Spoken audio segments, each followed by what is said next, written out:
গোলাঘাটৰ উদয়ন চাহ বাগিচাৰ শ্ৰমিক অৰুণ কুমাৰ পৰিয়ালক ন্যায় দিবলৈ আহিছিল শ্ৰমিক নেতা অমিত নাগৰ সজাতি দলৰ লগতে উদয়ন বাগিচাৰ শ্ৰমিক একাংশ ৰাইজ। উদয়ন বাগিচাত কাৰ্যালয় ঘেৰাও কৰি প্ৰতিবাদ কৰা কথা জিলা প্ৰশাসনে গম পোৱাত গোলাঘাট জিলা উপায়ুক্ত পুলক মহন্ত ডাঙৰীয়াই ততাতৈয়াকৈ শ্ৰমিক নেতা অমিত নাগৰ সজাতি দলৰ লগতে গোলাঘাটৰ সহকাৰী শ্ৰম বিষয়া তিলোত্তমা দেউৰী, গোলাঘাট উপ আৰক্ষী অধীক্ষক সুভাষ চন্দ্ৰ বৈশ্য, বাগিচাৰ GM জয়ছোৱাল উপস্থিত বাগিচাৰ চাহ শ্ৰমিক অৰুণ কুমাৰৰ বন্ধ হৈ থকা কামৰ আলোচনা হয়। আলোচনাত মুখ ঠেকেচা খাই উদয়ন চাহ বাগিচাৰ GM জয়ছোৱালে। আলোচনাত গোলাঘাট জিলাৰ উপায়ুক্ত পুলক মহন্তই আশ্বাস দিয়ে পৰিয়ালটিক, লগতে সহকাৰী শ্ৰম বিষয়া তিলোত্তমা দেউৰীক তদন্তৰ নিৰ্দেশ জাৰি কৰে। পোনপ্ৰথমে আচলতে মই সাংবাদিক বন্ধুসকলক মই ধন্যবাদ জ্ঞাপন কৰিছোঁ আৰু বিশেষকৈ আমাৰ MK নিউজক আমি ধন্যবাদ জ্ঞাপন কৰিছোঁ। MK নিউজে পোনপ্ৰথমে আহি মেলি পেলাই যি নেকি বাতৰি পৰিৱেশন কৰিছিলে, কাৰণ আমিও গম পোৱা নাছিলোঁ যে আচলতে অৰুণ কুমাৰ ডাঙৰীয়া যে আমাৰ আচলতে কুশল কোঁৱৰ অসামৰিক চিকিৎসালয় গোলাঘাটত ভৰ্তি হৈ আছিলে, তেখেতে মানসিক আৰু শাৰীৰিকভাৱে একেবাৰে অসুস্থ আচলতে আমি দেখিবলৈ পাইছিলোঁ। কিন্তু আপোনালোকৰ MK নিউজৰ প্ৰভাৱত আমি দেখিবলৈ পালোঁ তেখেতে অসমৰ মাননীয় মুখ্যমন্ত্ৰী আৰু গোলাঘাট প্ৰশাসনক আৰু দল সংগঠনক সহায় বিচাৰিছিলে। সহায় বিচৰাৰ কাৰণে আমি আজি তেখেতৰ তাত আমি উপস্থিত হৈছিলোঁ আৰু উপস্থিত হৈ মেলি পেলাই তেখেতৰ লগত বাৰ্তালাপ কৰিলোঁ আৰু আমি নিশ্চয় সহায় কৰিম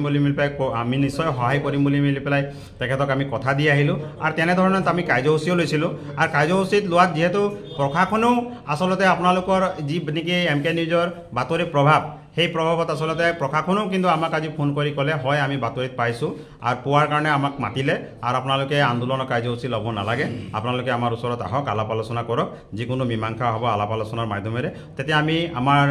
যি কাৰ্যসূচী আছিলে প্ৰতিবাদী কাৰ্যসূচী আমি উঠাই ল'লোঁ আৰু গোলাঘাট জিলাৰ আয়ুক্ত মহোদয় পুলক মহন্ত ডাঙৰীয়া আমাক মাতিলে আৰু মাতি কৰি মেলি পেলাই আমাক সমস্ত কথা বিস্তাৰ আকাৰে বুজালে আৰু আমি দেখিবলৈ পালোঁ তাত আমাৰ যিটো নেকি আমাৰ বিভাগীয় সহকাৰী শ্ৰম আয়ুক্ত মহোদয়া তাত আছিলে, ADC বাইদেউ আমাৰ লগত আছিলে আৰু আমি গোলাঘাট জিলাৰ আচলতে আমি দেখিবলৈ পাইছোঁ উপ পৰিদৰ্শক মহোদয়ো তাত উপস্থিত আছিলে, আমাৰ বিভিন্ন দল সংগঠন উপস্থিত আছিলে। উপস্থিত থাকি আচলতে মীমাংসা কৰিলোঁ আৰু মীমাংসাত এইটো উত্তৰে পোৱা গ'ল আৰু গোলাঘাট জিলাৰ আচলতে আয়ুক্তগৰাকীক আমি ধন্যবাদ জ্ঞাপন কৰিছোঁ। তেখেত সঁচাকৈ কিন্তু আচলতে মানৱ দৰদী মানুহ হয় আৰু শ্ৰমিকৰ প্ৰতি আচলতে মৰম চেনেহ থকাৰ কাৰণে তেখেতক ধন্যবাদ জ্ঞাপন কৰিছোঁ। আৰু এই কথাটো আমি দেখিবলৈ পালোঁ যে তেখেতে নিজে স্বীকাৰ কৰিছে যে মই নিজেই আচলতে চাহ বাগিচা এলেকাত থাকি অহা হয় আৰু চাহ বাগিচাৰ মানুহৰ আমি দৰদৰ কথা ভালধৰণে বুজি পাওঁ বুলি কৈছে আৰু ডমেষ্টিক লেভেলত যিটো নেকি ইনকুৱাৰী আছিলে তেখেতে নিজেও চালে আৰু নিজেও চাই মেলি পেলাই LCৰ লগত বিভাগীয় কৰ্তৃপক্ষই LCৰ লগতো আচলতে আলাপ আলোচনা কৰিলে। আলাপ আলোচনা কৰি পেলাই চালি চোৱাত আচলতে এই কথাটো প্ৰমাণ হ'ল যে অৰুণ কুমাৰ ডাঙৰীয়া আচলতে দোষী নহয়, তেখেত যে নিৰ্দোষী এই কথাটো কিন্তু প্ৰমাণ হ'ল। কিন্তু এই কথাটোত আমাক আজি দুখ লাগি আছে, তেখেত আজি কিন্তু বিনা কাৰণত আজি আমি দেখিবলৈ পাইছোঁ যে মেণ্টেলি হেডেক পাই মেলি পেলাই মানসিকতা যিটো শাৰীৰিকভাৱে মানসিকভাৱে আচলতে ভাগি পৰিছে আৰু খোৱা বোৱাও তেখেতে এৰি দিছে আৰু সেইটো আপোনালোকৰ আমি নিউজতে আমি দেখিবলৈ পাইছিলোঁ। তেনেস্থলত আমি এটা সজাতি দল আমাৰ গোলাঘাট অসামৰিক চিকিৎসালয়ত আমি গৈছিলোঁ আৰু গৈ মেলি পেলাই তেখেতক সান্তনা দি আহিছোঁ আৰু লগতে আমি আশা কৰিছোঁ অতি শীঘ্ৰে যি নেকি কৈছে যে অতি শীঘ্ৰে তেখেতৰ কাম মোকলাই দিম বুলি মেলি পেলাই আমাৰ গোলাঘাট জিলাৰ আয়ুক্ত মহোদয় আৰু আমাৰ গোলাঘাটৰ আমাৰ যি নেকি সহকাৰী শ্ৰম আয়ুক্ত মহোদয়া আছে, ADC আছে, গোলাঘাট জিলাৰ উপ পৰিদৰ্শক মহোদয় তেখেতে এই কথাটো তেওঁলোকে আমাক কৈছে যে অতি শীঘ্ৰে তেখেতৰ কাম অৰ্থাৎ অৰুণ কুমাৰৰ কাম কিন্তু মোকলাই দিয়া হ'ব বুলি মেলি পেলাই তেখেতে ব্যক্ত কৰিছে। আৰু এই থোৰতে সেইকাৰণে পুনৰাই আকৌ এবাৰ আমি MK নিউজক আমি ধন্যবাদ জ্ঞাপন কৰিছোঁ আৰু আশা কৰিছোঁ এই 10-12 দিনৰ ভিতৰত তেখেতে আৰোগ্যও কামনা কৰক অৰুণ কুমাৰ ডাঙৰীয়া আৰু এই 10-12 দিনৰ ভিতৰত তেখেতে আচলতে পুনৰাই কামত যোগদান কৰক আৰু পৰিয়ালটিৰ মুখত যেনেকৈ হাঁহি আছিলে সেই হাঁহি আকৌ বিৰিঙি উঠক তাকে আমি কামনা কৰিছোঁ আৰু লগতে এই কথাটো স্পষ্ট কৰিছোঁ যিসকল নেকি চাহ বাগিচাৰ আচলতে স্বত্বাধিকাৰ আছে আৰু যিসকল নেকি আমাৰ দেখিবলৈ পাইছোঁ পৰিচালকসকল আছে তেওঁলোকে অকণমান মানৱতাৰ বিষয়ে শিকিব লাগে। কাৰণ আমি দেখিবলৈ পাইছোঁ চাহ শ্ৰমিকসকলক অনবৰতে প্ৰতাৰণা কৰা হয়, প্ৰতাৰিত কৰা হয়, প্ৰবঞ্চনা কৰা হয়। চাহ বাগিচাৰ পৰিচালকে গুণ্ডা বাহিনী পুহিছে নেকি? নাই, এক কথাত আচলতে দেখিবলৈ পোৱা যায় যে গুণ্ডা বাহিনীটো পুহিছে। আমাৰ ওচৰতো বিভিন্ন ধৰণৰ আচলতে তথ্য আছে, আমি তালৈকে আগবাঢ়ি যাব বিচৰা নাই যিহেতু আমাৰ কামটো আমাৰ এতিয়া সমাধান হৈছে। গতিকে গুণ্ডা বাহিনী পুহি মেলি পেলাই লাভ নহ'ব, কাৰণ আজিকালি চাহ শ্ৰমিকৰ সতি সন্তানবিলাকে আমি দেখিবলৈ পাইছোঁ যে তেওঁলোকে আজিকালি এতিয়া বুজি উঠা হ'ল আৰু পঢ়া শুনা আছে, তেওঁলোকে গোটেইখিনি কথা নিজৰ মা দেউতাক বুজাব পৰা হ'ল আৰু এই পৰিয়ালটোৰ ওপৰত যিটো নেকি অত্যাচাৰ চলিলে নিৰ্বিচাৰে যিটো নেকি অত্যাচাৰ চলিলে তেখেতৰ এটা পুত্ৰ আছে সেই পুত্ৰ যিটো নেকি বাহিৰত পঢ়িবলৈ যোৱা কথা আছিলে আমি দেখিবলৈ পাইছোঁ যে এতিয়া সেই পুত্ৰও কিন্তু পঢ়িবলৈ যাবলৈ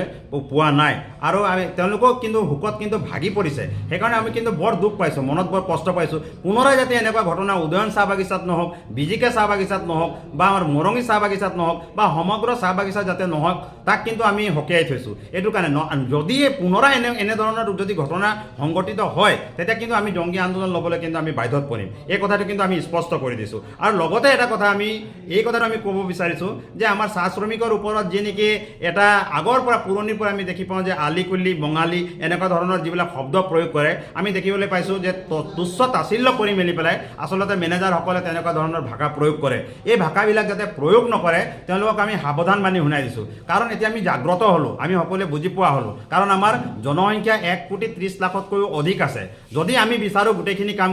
আমি কৰিব পাৰোঁ কিন্তু আমি আচলতে সেইবিলাকলৈ আগবাঢ়ি যোৱা নাই যিহেতু বিভাগীয় কৰ্তৃপক্ষ আছে বিভাগীয় কৰ্তৃপক্ষই গোটেইখিনি সুচাৰুৰূপে ভালধৰণে কাম কৰাৰ কাৰণে পুনৰবাৰ আমি ধন্যবাদ জ্ঞাপন কৰিছোঁ আৰু লগতে আমি আশা কৰিছোঁ যে সোনকালে তেখেতৰ কাম খোলক আৰু এই ঘৰটোৰ পৰিয়াললৈ আচলতে সুখ শান্তি ঘূৰি আহক তাকে আমি কামনা কৰিছোঁ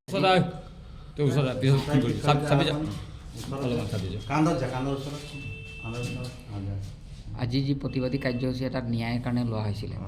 আৰু সেই প্ৰতিবাদী কাৰ্যসূচী আপোনালোকৰ এক পক্ষত সফল হ'ল আৰু এক পক্ষত সফল নহ'ল কি কাৰণে আজি সফল কৰিবলৈ নোৱাৰিলে মই ভাবোঁ আজি কাৰ্যসূচীখন সফল হ'ল যিহেতুকে আমাৰ ডি চি অফিচত একেটা সময়তে মিটিং থকাৰ কাৰণে আমি গাঁৱৰ কাৰ্যসূচীটো বাতিল কৰি আমি ডি চিৰ লগত বহিবলগীয়া হ'ল কাৰ কাৰ নেতৃত্বত লোৱা হৈছিলে আমাৰ লগত জড়িত আছিলে অমিত নাগ ডাঙৰীয়াৰ লগতে ভৰত মণ্ডল ডাঙৰীয়া আৰু তেখেতসকলৰ নেতৃত্বত থকা সকলো